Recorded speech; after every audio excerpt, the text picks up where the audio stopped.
स्वामी विवेकानंद कहते हैं कि सब अच्छा है, बहादुर बनो और हर चीज का सामना करो, अच्छा हो या बुरा, दोनों का स्वागत है। तुम दोनों का निडर होकर सामना करो। क्या आपको ऐसा लगता है कि आपको थोड़ा ज्यादा निडर बनने की जरूरत है? कोई भी जन्म लेते ही साहसी नहीं बन जाता है। समय के साथ आपको जब जिंदगी के अनुभव मिलते जाएंगे, तब आप खुद ही धीरे धीरे इसे हासिल करते जाएंगे। आप चाहें तो आपका दिल जो भी करने का कहता है उसे करके, और फिर चाहे आपको कितना भी डर क्यों न लग रहा हो, फिर भी खुद को नए एक्सपीरियंस के साथ चैलेंज करके भी निडर बनने की प्रैक्टिस कर सकते हैं। इसमें थोड़ा समय और अपने साथ धैर्य रखने की जरूरत पड़ सकती है, लेकिन पॉजिटिव एटीट्यूड और सोचने के कुछ मददगार तरीकों के साथ आप खुद को अपनी सोच से भी ज्यादा निडर बनते हुए पाएंगे। इस बात को माने कि आप डरे हैं। निडर बनने का मतलब ये नहीं कि आपको कभी डर ही न लगा हो। इसका मतलब तो ये है कि आप डरे तो हैं, लेकिन फिर भी उस समय कितना भी डर लगने के बावजूद भी आप आगे बढ़ना चाहते हैं। जब आप अपने इमोशंस को खुद से दूर करने की कोशिश करते हैं, तो वो अक्सर आपके लिए अजनबी जैसे बन जाते हैं। इसकी जगह पर आपको जैसा भी फील हो रहा है, स्वीकार करें कि वही आपकी फीलिंग है। जब आप आपके इमोशंस के साथ में ऑनेस्ट रहेंगे, तब आप उन्हें बेहतर तरीके से संभाल सकेंगे। इसे जोर से बोलें। आप जिस बात को लेकर डर रहे हैं, उसे जोर से बोलना पहले तो उसे बाहर ले आएगा, और फिर आपको ये एकदम ऑर्डिनरी या नॉर्मल सी चीज लगने लग जाएगा। आपको इसे किसी और से कहने की कोई जरूरत नहीं है, बस खुद से ही कहें। आप चाहें तो डायरी भी लिखकर देख सकते हैं, उसे अकेले में लिखें। लेकिन आपको जो भी फील हो रहा है, उसके बारे में पूरी ईमानदारी के साथ लिख लें। खुद को जज करने से बचें। ऐसा कहना कि मैं कितना डरपोक हूं, आपके किसी काम नहीं आने वाला है। उस समय आप जो भी महसूस कर रहे हैं, उसे जज किए बिना उसी पर फोकस करें। मैं कल होने वाली मेरी सर्जरी को लेकर बहुत डरा हूं। अपनी फीलिंग्स को सही ठहराएं। आपको यह समझना होगा कि आपके इमोशंस नॉर्मल हैं। डर आपके एमिगडाल से जन्म लेता है, जो आपके ब्रेन में मौजूद एक हिस्सा है, जिसे कभी कभी लिजर्ड ब्रेन बोला जाता है। ऐसा इसलिए होता है क्योंकि ब्रेन कभी कभी कुछ जरूरी इमोशंस का सामना करता है, और हर कोई इसे महसूस करता है। अपनी फीलिंग्स के लिए खुद को जज करना कहीं से आपकी मदद नहीं करेगा, और ये कहीं से भी आपको निडरता की ओर नहीं ले जाएगा। ऐसे कुछ लोगों की स्टोरी पढ़ना जिन्होंने जिंदगी में अपने डर का सामना किया और उससे उबर भी निकले, आपके लिए शायद मददगार हो सकता है। डर महसूस होने के दौरान यह आपको ऐसा एहसास करा सकता है कि केवल आप अकेले नहीं हैं जिसे डर महसूस हुआ, जो आपके लिए आपके इमोशंस को स्वीकार कर पाना आसान बना सकता है। अपने डर को एक नाम दें। कभी कभी हम लोग हमारे डर के पीछे की वजह को लेकर श्योर नहीं होते हैं। यही अनश्योरिटी हमारी चिंता को और बढ़ा सकती है, जो फिर आपको और भी डरा हुआ महसूस करा सकती है। अपनी इन फीलिंग्स के पीछे की मुमकिन वजहों की पहचान करने में थोड़ा समय बिताएं। आप इन सेल्फ रिफ्लेक्शन, अपने आप को समझने की प्रोसेस को अपने लिए मददगार पाएंगे। इस मामले में जहां तक हो सके उतना स्पेसिफिक और ज्यादा डिटेल में रहे की कोशिश करें। जैसे, मुझे डर लग रहा है, मैं इसे अपने पूरे शरीर में महसूस कर रहा हूं। मुझे उल्टी जैसा फील हो रहा है। मुझे नहीं मालूम कि मैं अभी क्यों डर रहा हूं। हो सकता है कि मैं अपने पार्टनर की हेल्थ की वजह से, या फिर मेरे जॉब को बनाए रखने की मेरी चिंता की वजह से, या फिर शायद अपनी फेवरेट टीम के नहीं जीत पाने की चिंता की वजह से शायद डर रहा हूं। आप शायद एक मेंटल हेल्थ प्रोफेशनल से बात करके भी अच्छा फील कर सकते हैं। कई लोग ऐसा मानते हैं कि यह थेरेपी केवल उन्हीं लोगों के लिए होती है जिन्हें कोई बड़ी अजीब ही परेशानी हो, लेकिन यह हमेशा सही नहीं होता है।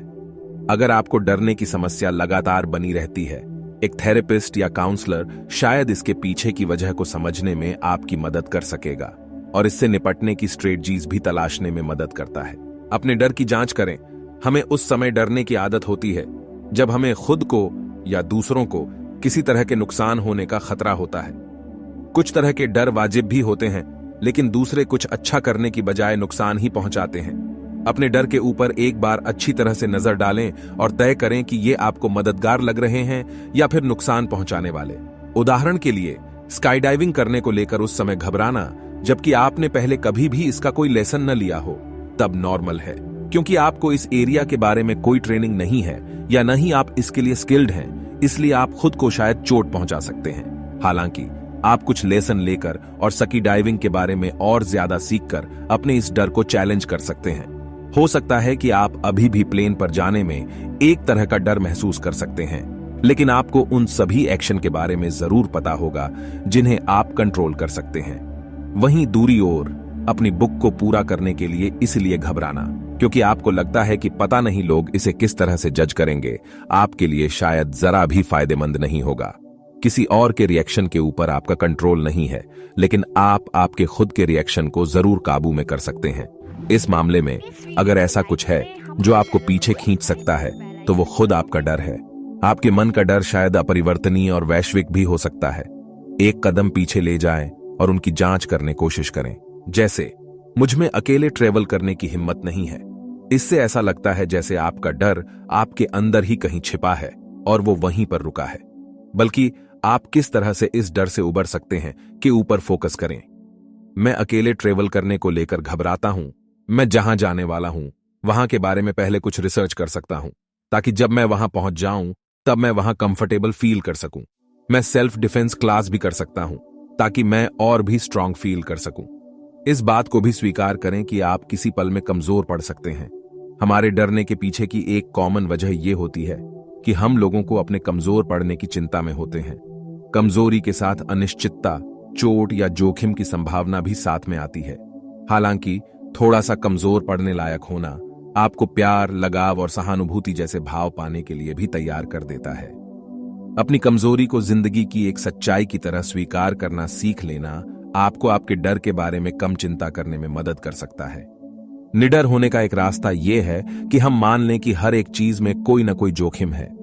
आप एक दिन में जो भी कुछ करते हैं, बिस्तर से उठने से लाकर रात के खाने तक, उसमें कोई ना कोई रिस्क रहता ही है। लेकिन यह आपको अपनी जिंदगी जीने से नहीं रोक लेता, न ही आपके डर आपको जीने से रोक लेते हैं। किसी चीज में फेल होने का डर भी एक और ऐसा नॉर्मल डर है जो लगभग हर किसी को होता है। चीजों को सक्सेस और फेलर की तराजू में तौलने की बजाय इस तरह से सोचें जिससे आप कुछ सीख सकें। इस तरह से सभी चीजें किसी न किसी तरीके से मददगार रहेंगी, फिर चाहे ये आपके सोचे हुए अनुसार न भी क्यों ना हो। उन चीजों के ऊपर फोकस करें जिन्हें आप कंट्रोल कर सकते हैं। किसी चीज के लिए अपने मन में मौजूद डर को लेकर शायद आप कुछ भी न कर सकें। ये एक ऐसा इमोशनल रिस्पॉन्स है जिसे आप बदल नहीं सकते। हालांकि आप अगर कुछ काबू में कर सकते हैं तो वो है इसके लिए क्या करना चाहिए। अपने एक्शन के ऊपर अपने ध्यान को फोकस करें, न कि उसमें शामिल अनजाने रिस्पॉन्स पर। याद रखें कि आप आपके किए के परिणाम को तो कंट्रोल नहीं कर सकते हैं। आप जो करते हैं केवल उसे ही कंट्रोल कर सकते हैं। इस बात को अपने मन से हटा दें कि किसी भी एक्शन के रिजल्ट्स को आप काबू कर सकते हैं। सीधे तौर पर आप इसे कंट्रोल नहीं कर सकते हैं। अपने एक्शन के ऊपर फोकस करें, न कि उसके रिजल्ट के ऊपर। एक रोल मॉडल की तलाश करें। अगर आपको आपकी स्थिति से बाहर निकलने में मुश्किल हो रही है तो अपने व्यवहार को कि ऐसे इंसान की तरह बनाने की कोशिश करें जिसने भी लाइफ में कोई मुश्किल का सामना किया हो। न केवल ये आपको एक नजरिया दे सकता है, अरे कम से कम मेरी परेशानी कोई इतनी भी बड़ी नहीं, ये शायद आपको और भी हिम्मत वाला बनने के लिए इंस्पायर कर सकता है। आपकी पहचान में मौजूद लोगों में ही एक रोल मॉडल की तलाश करें। अगर आपको कंफर्टेबल लगे तो उनसे पूछकर देखें कि उन्होंने उनकी परिस्थिति से निकलने के लिए किस तरह से हिम्मत दिखाई। कुछ साहसी लोगों के बारे में पढ़ें।